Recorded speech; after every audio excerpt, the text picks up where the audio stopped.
نحمده ونصلی علی رسولہ الکریم اما بعد۔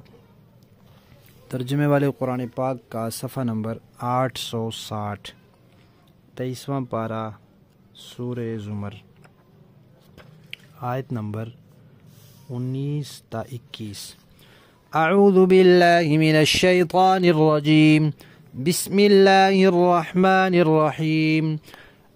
افمن حق علیہ کلمۃ العذاب افانت تنقذ من فی النار لكن الذين اتقوا ربهم لهم غرف من فوقها غرف مبنية تجري من تحتها الأنهار وعد الله لا يخلف الله الميعاد ألم تر أن الله أنزل من السماء ماء فسلكه ينابيع في الأرض ثم يخرج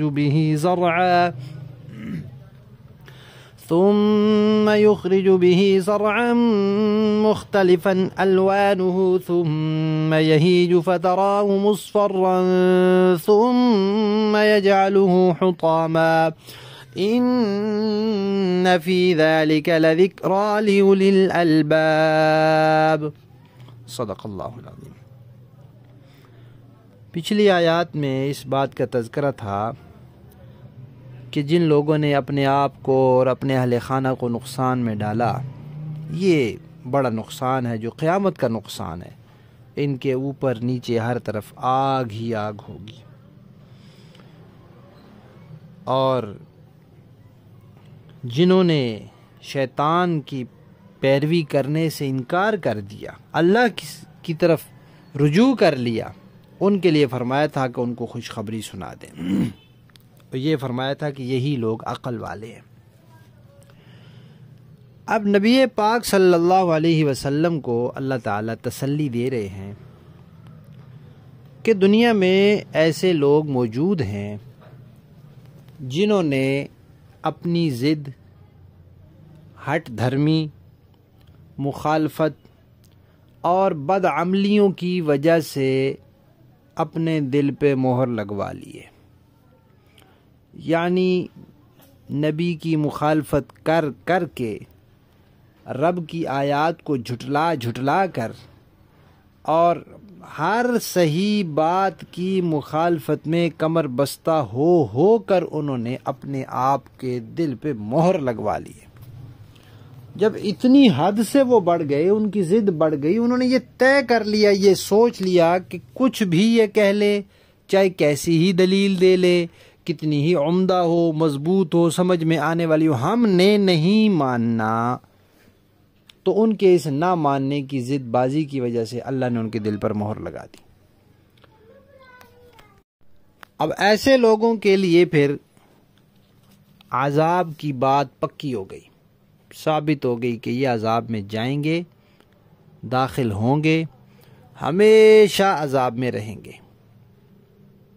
اللہ تعالیٰ فرماتے ہیں کہ اے پیغمبر صلی اللہ علیہ وسلم، ایسے لوگ جنہوں نے خود اپنے کرتوتوں کی وجہ سے اپنے لیے دوزخ واجب کرا لی ہے، کیا آپ ان کو آگ سے نجات دلا سکتے ہیں؟ آپ کے اختیار میں ہے؟ یہ نجات دینا اللہ کے اختیار میں ہے، اور اللہ نے اس کے لیے ضابطہ بنا دیا ہے، قانون بنا دیا ہے کہ کفر اور شرک کے درجے کی کوئی چیز قابل معافی کبھی بھی نہیں ہے، ان کو تو اللہ نے بخشنا ہی نہیں۔ ہاں، اس سے نیچے کی بات ہے وہ اللہ کا اختیار ہے، لیکن آپ اپنے اختیار سے کسی کو دوزخ سے نکالنا چاہیں، اللہ فرماتے ہیں یہ نہیں۔ اب دیکھیں ہمارے ہاں جہالت کتنی ہے اور شریعت کی مخالفت کتنی ہے۔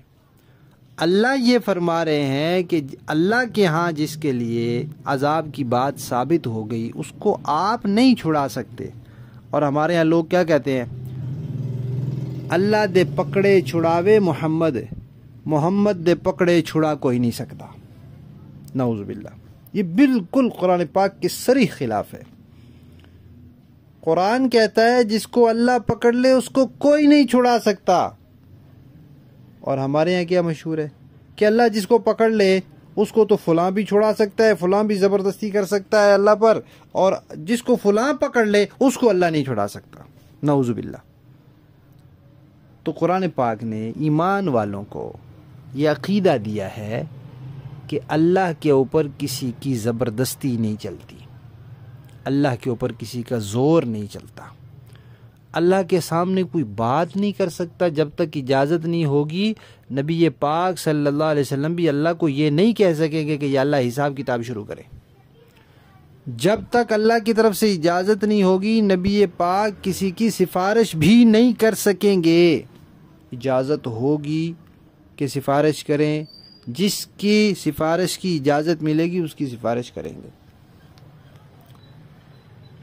اللہ تعالیٰ آگے فرماتے ہیں کہ جن لوگوں نے دنیا میں نقصان اٹھایا، شرک اور کفر کا راستہ اپنایا، ان کے تو آگے پیچھے دوزخ ہوگی. اور ایمان والے کہاں ہوں گے؟ فرمایا جو تقوی والے لوگ ہیں وہ جنت میں بالا خانوں میں ہوں گے، اور ان بالا خانوں کے اوپر بھی بالا خانے جو بنے بنائے تیار ہیں. حضرات مفسرین کرام نے لکھا ہے کہ قرآن پاک کی اور بھی کئی آیات دلالت کرتی ہیں، ان میں سے یہ بھی ایک آیت ہے جس سے یہ معلوم ہوتا ہے کہ جنت بن چکی ہے، تیار ہے. اللہ تعالیٰ فرماتے ہیں ان کے نیچے نہریں جاری ہوں گی، ان کو ایسے باغات ملیں گے، بالا خانے ہوں گے، ان کے نیچے نہریں جاری ہوں گی. اب نیچے نہریں جاری ہونے کا کیا مطلب؟ یہ پہلے بھی گزر چکا ہے کہ پرانے بادشاہوں کے محلات دیکھے ہوں گے کہ نہریں ان محلات کے اندر سے گزرتی تھی، اور اس محل کے ذرا اونچی جگہ پر ایک بالا خانہ سا ہوتا تھا جہاں بیٹھ کر سامنے باغ کا نظارہ ہوتا تھا، نہر کا نظارہ ہوتا تھا، پھول لگے ہوتے تھے. تو اس طرح وہ بالا خانے اوپر اور نیچے باغ اور نہریں. اور دوسرا معنی یہ ہے کہ اللہ تعالیٰ نے زیر زمین پانی کی نالیاں بنائی ہیں. سمندر سے بخارات اٹھتے ہیں، پہاڑوں پر برف باری ہوتی ہے، پھر دھوپ کے ذریعے گرمیوں میں وہ پگھلتی ہے، تو وہ پانی ندی نالوں دریاؤں کے ذریعے پھر دوبارہ سمندر کی طرف رواں ہوتا ہے. درمیان میں انسان جانور اپنی ضرورت اس سے پوری کرتے ہیں، اور وہ زمین میں جذب بھی ہوتا رہتا ہے، اور نیچے جو زمین کی نالیاں ہیں ان میں پہنچتا رہتا ہے. پھر کہیں کوئی بور کرتا ہے تو نکل آتا ہے، کہیں کوئی نلکا لگاتا ہے تو نکل آتا ہے، موٹر لگاتا ہے تو نکل آتا ہے، کہیں کسی چشمے کی صورت میں نکل آتا ہے. تو یہ زمین میں نظام ہے. اب کچھ باغات ایسے ہوتے ہیں کہ ان کے پاس سے نہر گزر رہی ہوتی ہے، وہاں سے ان کو پانی دیا جاتا ہے، اور کچھ باغات ایسے ہوتے ہیں کہ ان کے بالکل نیچے، زمین کے نیچے نہر جاری ہوتی ہے، پانی جاری ہوتا ہے، پانی کی نالیاں جاری ہوتی ہیں، اوپر باغ بنا ہوتا ہے. اب اس کو باہر سے پانی ڈالنے کی ضرورت نہیں ہوتی، وہ نیچے سے زمین مسلسل تر رہتی ہے، تو وہ اس کے پھل خشک ہوتے ہی نہیں کیونکہ مسلسل پانی گزر رہا ہے. تو اللہ فرماتے ہیں جنت کے باغات ایسے ہوں گے کہ ان کے نیچے سے پانی گزر رہا ہے، ان کو پانی دینے کی ضرورت نہیں ہوگی، اور وہ کبھی خشک نہیں ہوں گے، تر و تازہ رہیں گے. پھر اللہ تعالیٰ نے پانی کا تذکرہ آیا تو اپنی پانی کی قدرت کا اظہار کیا کہ تم نے دیکھا نہیں کہ اللہ نے آسمان سے پانی اتارا، پھر اس پانی کو چلایا، پھر زمین میں اس سے چشمے نکالے، پھر اس کے ذریعے اللہ کھیتیاں نکالتے ہیں. مختلف رنگ ہے، پھلوں کے رنگ مختلف، پھولوں کے رنگ مختلف، حالانکہ مٹی کا رنگ، پانی سب مٹی سے نکل رہے ہیں، سب کو وہی پانی لگ رہا ہے. ایک ہی جگہ کی مٹی جس کا رنگ ایک ہے، اس میں ایک ہی طرح کا پانی لگ رہا ہے، لیکن اس سے پھول مختلف نکل رہے ہیں، پھولوں کے رنگ الگ الگ ہیں، پھل مختلف نکل رہے ہیں، سبزیاں مختلف نکل رہی ہیں، رنگ الگ الگ ہیں. تو یہ سب کچھ اللہ کے قبضے میں ہے. اللہ فرماتے ہیں تم یہ دیکھو کہ اللہ کھیتی اگاتے ہیں، پھر وہ کھیتی زرد ہو جاتی ہے. اگر اس کو توڑ لیں، اس میں سے دانہ الگ کرتے ہیں، بھوسا الگ کرتے ہیں. دانہ انسانوں کے کام آتا ہے، بھوسا جانوروں کے کام آتا ہے. اس کو چورا چورا کرتے ہیں. اور اگر نہ توڑیں وہیں تو وہیں وہ پڑے پڑے پھر چورا چورا ہو جاتی ہے۔ تو اس طرح تم سمجھو کہ یہ دنیا بھی ہے، کہ دنیا میں بھی یہ کھیتی ہے، اور اس کھیتی میں کچھ دانہ ہے، کچھ بھوسا ہے، اور اللہ اس کو الگ الگ کر دیں گے۔ دانہ جنت کے بالا خانوں میں پہنچ جائے گا، اور جو اپنے آپ کو بھوسا بنائے گا وہ دوزخ میں پہنچ جائے گا۔ تو دنیا بھی ایک کھیتی ہے، یہ ہمیشہ رہنے والی نہیں ہے، ایک نہ ایک دن اس نے کٹ جانا ہے یا ٹوٹ کر چورا چورا ہو جانا ہے۔ عقل والے لوگ وہ ہیں جو اس دنیا میں مگن نہیں ہو جاتے بلکہ آخرت کی تیاری کرتے ہیں۔ لفظی معنی دیکھیے، آفا من، کیا بھلا وہ شخص، حقا کہ ثابت ہو گئی، علیہ اس پر، کلمۃ العذاب، عذاب کی بات۔ آفا انتا، اے پیغمبر کیا آپ، تنقذو چھڑا سکتے ہیں، من اس کو، فی النار جو آگ میں ہے، لیکن الذی، لیکن الذین جو لوگ، اتقوا تقوی اختیار کرتے ہیں، ربہم اپنے رب کا، لہم ان کے لیے، غرفن بالا خانے ہیں، من فوقہا ان کے اوپر سے، غرفن اور بھی اوپر بالا خانے ہیں، مبنیتن جو بنے بنائے ہیں، تیار ہیں، تجری جاری ہیں، من تحتہا ان کے نیچے، الانہار نہریں، وعد اللہ یہ اللہ کا وعدہ ہے، لا یخلف اللہ نہیں خلاف فرماتے اللہ تعالیٰ، المیعاد وعدے کے۔